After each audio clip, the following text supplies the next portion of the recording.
Hello दोस्तों, हमारे YouTube channel में आप सभी का स्वागत है। तो दोस्तों, इस वीडियो में हम ज़ोमैटो स्टॉक को डिस्कस करने वाले हैं।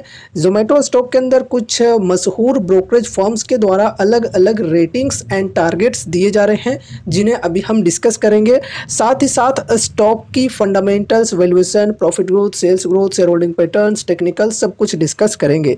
तो चलो वीडियो को स्टार्ट करते हैं। फर्स्ट ऑफ ऑल एक मशहूर ब्रोकरेज फर्म के ऊपर डिस्कशन कर लेते हैं, जिनका नाम है जेपी मॉर्गन।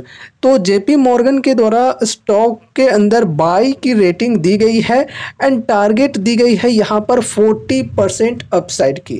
ठीक है, जेपी मॉर्गन का कहना यह है कि ये जो स्टॉक है पिछले दिन की क्लोजिंग प्राइस यानी कि 242 के प्राइस से 40% तक अपसाइड में जा सकती है। ठीक है, ये ब्रोकरेज फर्म का कहना है। और इस रेटिंग, इस टारगेट के आने के बाद स्टॉक के अंदर आज के दिन हमें अप्रॉक्स 7% की तेज़ी देखने को मिली है। वो बात अलग है कि कुछ प्रॉफिट बुकिंग भी हुए हैं, उस वजह से स्टॉक के अंदर ओवरऑल फिलहाल हमें 5% की गेन देखने को मिल रही है। अब चलो यहाँ पर हम डिटेल्स में समझते हैं कि क्यों इस ब्रोकरेज फर्म के द्वारा यहाँ पर स्टॉक के अंदर इतनी बड़ी टारगेट प्राइस दी जा रही है और बाई की रेटिंग दी जा रही है। तो देखो यहाँ पर रीजंस भी इन्होंने बताए हैं। फूड डिलीवरी कंपनी ज़ोमैटो के शेयर में आगे 40% तक तेजी आ सकती है, यह उम्मीद international brokerage firm JP Morgan ने जताई है। ब्रोकरेज ने ज़ोमैटो के लिए अपने फेयर वैल्यू अनुमान को बढ़ा दिया है और कंपनी की क्विक कॉमर्स आर्म ब्लिंकिट को लेकर बुलिश है। देखो, जो ज़ोमैटो की एक प्रोडक्ट है ब्लिंकिट, ये काफ़ी बढ़िया तरीके से परफॉर्म कर रही है। अब इस प्रोडक्ट को लेकर ये जो ब्रोकरेज फर्म है जेपी मॉर्गन, ये काफ़ी बुलिश है। जेपी मॉर्गन को उम्मीद है कि ब्लिंकिट मॉडर्न ट्रेड और ई कॉमर्स में बड़े बदलाव का नेतृत्व करेगी। इसे देखते हुए ब्रोकरेज ने ज़ोमैटो के लिए वित्त वर्ष 25 से 27 के लिए अपने पूर्वानुमान को 15 से 41% तक बढ़ा दिया। ठीक है, तो पहले यहाँ पर FY 25 to 27 के लिए यहाँ पर जो अनुमान था यहाँ पर 15% का लगाया गया था इस ब्रोकरेज फर्म के द्वारा, जो कि अब यहाँ पर बढ़ा करके 41% कर दिया गया है। ठीक है, चलो आगे बढ़ते हैं। थोड़ा और भी यहाँ पर हम इंफॉर्मेशन लेंगे। जेपी मॉर्गन ने ज़ोमैटो शेयर के लिए टारगेट प्राइस 208 रुपये से बढ़ाकर 340 रुपये प्रति शेयर कर दिया है। पहले यहाँ पर 208 रुपये की टारगेट प्राइस दी गई थी, जिसे अब बढ़ाकर 340 रुपये कर दिए गए हैं। ठीक है, यह शेयर के BSE पर 4 सितंबर को बंद भाव से 40% ज़्यादा है, जो कि अभी हमने डिस्कस किया कि कल के दिन जो क्लोजिंग हुई थी 242 के प्राइस पर अप्रॉक्स, तो उससे यहाँ पर देखा जाए तो ये जो है 40% ज़्यादा है। ब्रोकरेज का मानना है कि ब्लिंकिट जो सुविधा और सिलेक्शन फोकस्ड क्विक कॉमर्स के माध्यम से रिटेल कंज्यूमर के खरीद व्यवहार में तेजी से आ रहे बदलाव का नेतृत्व कर रही है। ठीक है, तो ब्लिंकिट के वजह से ये जो ब्रोकरेज फर्म है ये काफ़ी ज़्यादा पॉजिटिव है, बुलिश है ज़ोमैटो के शेयर के अंदर, और यहाँ पर बाई की रेटिंग दी जा रही है ब्रोकरेज फर्म के द्वारा और टारगेट भी काफ़ी बड़ी यहाँ पर दी जा रही है। अब यहाँ पर देखो, एक और मशहूर ब्रोकरेज फर्म है जिनका नाम है CLSA ने दी हुई है ओवरवेट कॉल। इस सप्ताह की शुरुआत में अंतर्राष्ट्रीय ब्रोकरेज CLSA ने भी कहा कि तेजी से विकसित हो रही उपभोक्ता प्राथमिकताओं के बीच ज़ोमैटो शेयर उसका टॉप बेट था। CLSA का मानना है कि क्विक कॉमर्स का भारत की रिटेल सप्लाई चेन पर महत्वपूर्ण प्रभाव पड़ रहा है। यह ट्रेंड ब्रांड्स को अधिक विजिबिलिटी और कॉम्पिटिटिव प्राइसिंग ऑफर कर रहा है, जो इस क्षेत्र के लिए गेम चेंजर है। CLSA ने ज़ोमैटो के शेयर के लिए 353 रुपये प्रति शेयर के टारगेट प्राइस के साथ ओवरवेट कॉल को बरकरार रखा है। तो CLSA के द्वारा स्टॉक के अंदर ओवरवेट की कॉल दी जा रही है एंड यहाँ पर टारगेट प्राइस की बात करें तो 353 रुपये की दी गई है। जेपी मॉर्गन से भी ज़्यादा की टारगेट CLSA के द्वारा दी जा रही है इस स्टॉक के अंदर। और देखो, CLSA के द्वारा भी रिसेंटली ही ये टारगेट दी गई है, इस सप्ताह के शुरुआत में ही ये टारगेट एंड रेटिंग दी गई है। ठीक है, तो ये दोनों ग्लोबल ब्रोकरेज फर्म्स जो हैं ये काफ़ी ज़्यादा बुलिश हैं। अब देखो गाइज, क्या हमें इन लोगों की सुनकर इन्वेस्टमेंट कर देना चाहिए? बिल्कुल नहीं। अपनी खुद की भी स्टडी, खुद की भी एनालिसिस करनी ज़रूरी है। अगर स्टॉक के अंदर हमें बढ़िया अपॉर्चुनिटीज मिल रही है तभी हमें कोई डिसीजंस लेने चाहिए। सिर्फ लोगों की सुनकर हमें इन्वेस्टमेंट नहीं करना है, ठीक है। सुनो सबकी, बस करो अपनी, ठीक है। अपनी स्टडी, अपनी एनालिसिस करनी जरूरी होती है, तभी आपको विश्वास बनेगा किसी भी शेयर के ऊपर और तभी आप किसी शेयर को लॉन्ग टर्म के लिए होल्ड कर पाओगे। अब यहाँ पर चलो फंडामेंटल्स को डिस्कस करते हैं। तो देखो 2,25,188 करोड़ की मार्केट कैप है, स्टॉक पी 374 की है, इंडस्ट्री पी 50.2 की है। तो इंडस्ट्री पी के मुकाबले में स्टॉक की पी काफ़ी हाई है। अगर यहाँ पर हम 5 ईयर्स के मीडियन पी की बात करें तो 460 के अप्रोक्स है। तो इसके मुकाबले में ओवरऑल अगर हम बात करें तो चलो ठीक है, लेकिन गाइज इंडस्ट्री पी के मुकाबले में स्टॉक की पी काफ़ी ज़्यादा है, इस वजह से हम इस स्टॉक को एक्सपेंसिव ही कहेंगे। फिर यहाँ पर पीजी रेशियो की बात करें तो 23.3 है, ये भी काफ़ी ज़्यादा है। तो इंडस्ट्री पी के मुकाबले में स्टॉक की पी काफ़ी ज़्यादा है, फिर पीजी रेशियो भी काफ़ी ज़्यादा है और इन हिसाब से अगर हम बात करें तो स्टॉक की जो वैल्यूएशन है ओवरऑल काफ़ी एक्सपेंसिव है, ठीक है। अब यहाँ पर ROCE एंड ROE के परसेंटेज की बात करें तो कुछ खास नहीं है, 1.14% और 1.12%, ठीक है। बहुत ही लो यहाँ पर हमें देखने को मिल रही है ROCE एंड ROE की परसेंटेज। एंड उसके बाद यहाँ पर हम प्रमोटर्स होल्डिंग की बात करें तो 0%, प्लेज परसेंटेज 0। अब देखो क्या ये जो कंपनी है ये बर्बाद हो जाएगी प्रोमोटर्स होल्डिंग क्योंकि 0% है? तो देखो ऐसी बात नहीं है, ये जो कंपनी है ये प्रोफेशनली मैनेज्ड कंपनी है।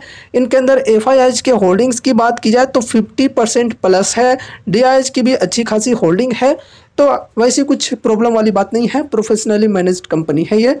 फिर करंट प्राइस की बात करें तो 255 है, 52 वीक हाई 281 और लो है 96.5 रुपये की।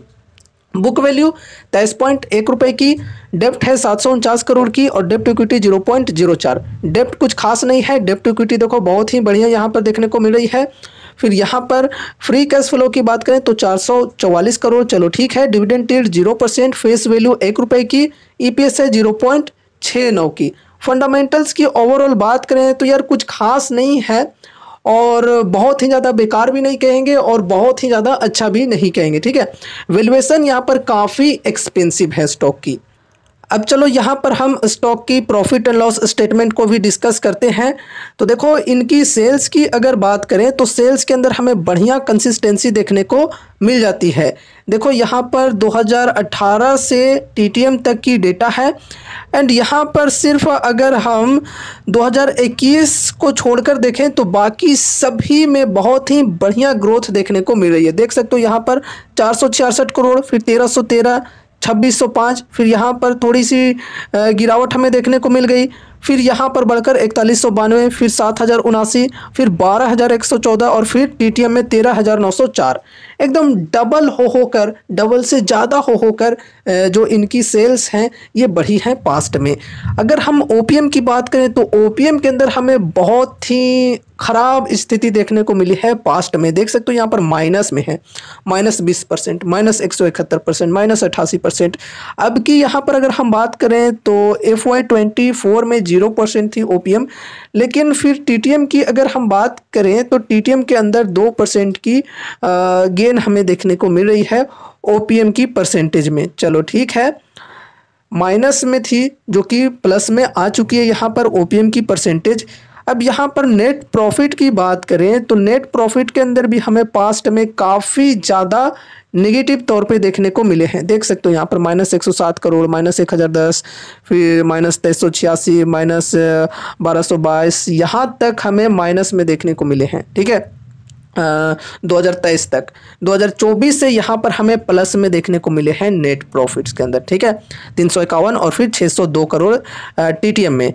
तो देखो कंपनी ये जो है ये 2023 तक घाटे में थी, अभी यहाँ पर रिसेंटली फ़ायदे में गई है, प्रॉफिट में आई है और इस वजह से देख सकते हो रिसेंटली स्टॉक के प्राइस के अंदर बहुत ही बेहतरीन तेज़ी आई है, इन्वेस्टर्स को बहुत ही बेहतरीन रिटर्न्स मिले हैं, ठीक है। अब यहाँ पर हम compounded sales growth and profit growth की बात करें तो बहुत ही बेहतरीन है गाइस, बहुत ही बेहतरीन। देख सकते हो यहाँ पर 56%, 82% और 72% सेल्स ग्रोथ की डेटा है last 5 years, 3 years and TTM में। फिर यहाँ पर प्रॉफिट ग्रोथ की बात करें तो ये भी काफ़ी बेहतरीन परसेंटेज में हमें देखने को मिल रहा है। उसके बाद स्टॉक प्राइस CAGR की बात करें तो ये भी ठीक है। लास्ट 1 ईयर की स्पेशली बात करें तो देख सकते हो यहाँ पर इन्वेस्टर्स को कितने बेहतरीन रिटर्न्स बने हैं। लास्ट 1 ईयर में 147% के CAGR से स्टॉक का प्राइस बढ़ा है। फिर लास्ट 3 ईयर्स में 19% के CAGR से बढ़ा है। रिटर्न ऑन इक्विटी की बात की जाए तो ये हमें काफ़ी वीक देखने को मिल रही है, -10%, -5% और फिर प्लस में 1%। Last 5 years, 3 years and last year में। अब यहाँ पर हम बैलेंस शीट की बात करें तो बैलेंस शीट इनका काफ़ी स्ट्रॉन्ग है। देख सकते हो यहाँ पर कैश रिजर्व के अंदर बहुत ही बेहतरीन कैश रिजर्व है कंपनी के पास, 19,545 करोड़ के अप्रोक्स फिलहाल। अब यहाँ पर हम कैश रिजर्व की तुलना में बोरोइंग्स की बात करें तो बोरोइंग्स है फिलहाल 749 करोड़ की, तो कैश रिजर्व के मुकाबले में बोरोइंग्स काफ़ी कम है, चलो बढ़िया है। फिर यहाँ पर हम टोटल एसेट्स की बात करें तो टोटल एसेट्स भी कंपनी की बढ़ रही है रेगुलरली कंसिस्टेंसी के साथ में, चलो ठीक है। शेयर होल्डिंग पैटर्न को डिस्कस करते हैं तो देखो गाइस यहाँ पर आपको FIIs की होल्डिंग देखने को मिल रही है 54% के अप्रॉक्स। DIs की होल्डिंग है यहाँ पर 15.79%। फिर यहाँ पर पब्लिक की 28.64%, अदर्स की 1.45%।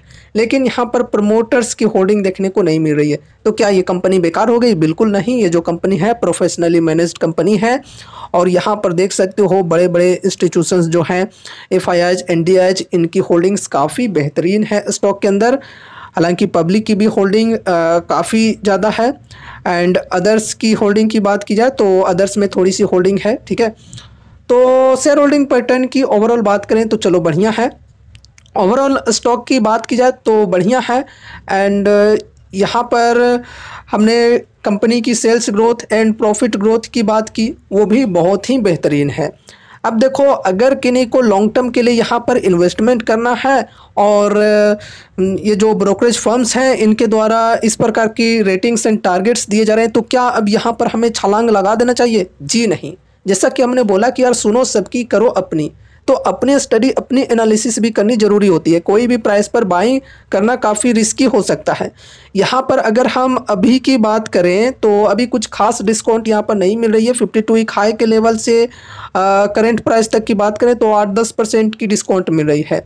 यहाँ पर इस सपोर्ट तक की भी बात करें जो कि 243 के अप्रोक्स है, तो यहाँ पर लगभग 13% की डिस्काउंट मिल रही है।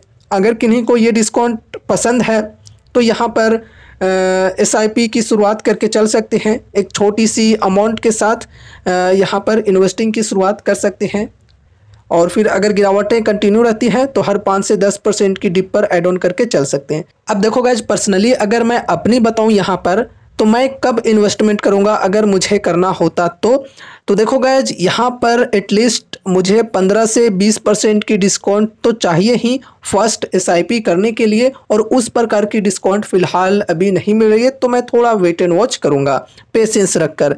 देखो ये जो लेवल है 224 की, अगर इस लेवल तक इस सपोर्ट तक स्टॉक कभी मिल जाता है तो फिर काफ़ी बेहतरीन यहाँ पर डिस्काउंट होगी, लगभग 20% की डिस्काउंट यहाँ पर मिल जाएगी, ठीक है। तो यहाँ पर मैं फर्स्ट SIP करके चलूँगा एंड उसके बाद अगर गिरावटें कंटिन्यू रहती है तो हर 5 से 10% की डिप पर ऐड ऑन करके चलूँगा, ठीक है। अब देखो हो सकता है कि कुछ लोग मेरा मजाक बनाए कमेंट में, तो भाई देखो अगर आप फोमो के शिकार बन चुके हो कि यार अगर मैं बाइंग नहीं किया तो फिर स्टॉक आगे निकल जाएगा, तो यार ये काफ़ी बड़ी मिस्टेक है, ठीक है, बहुत बड़ी मिस्टेक है। इस चक्कर में लोगों को नुकसान काफ़ी ज़्यादा होता है, स्पेशली रिटेल इन्वेस्टर्स की बात कर रहा हूँ। फोमो में आकर ही लोगों को नुकसान होता है काफ़ी ज़्यादा। स्टॉक मार्केट में आए हो तो पेशेंस रखना काफ़ी ज़्यादा ज़रूरी है, ठीक है। स्टॉक मार्केट में एजुकेशन से भी ज़्यादा पेशेंस काम आते हैं, ठीक है। अगर आप एजुकेशन पूरा बहुत ही अच्छे तरीके से ले लिए हो लेकिन पेशेंस नहीं है तो फिर आप स्टॉक मार्केट से पैसे नहीं बना पाओगे, ठीक है। तो पेशेंस होना जरूरी है। अब देखो गाइज अगर ये जो स्टॉक है अपने 52 वीक हाई के लेवल से आगे भी निकल जाता है और वहाँ से 20% की डिस्काउंट मुझे मिलती है तो भी वो प्राइस मुझे ठीक लगेगी। इस प्रकार से मेरी स्ट्रेटजी होती है।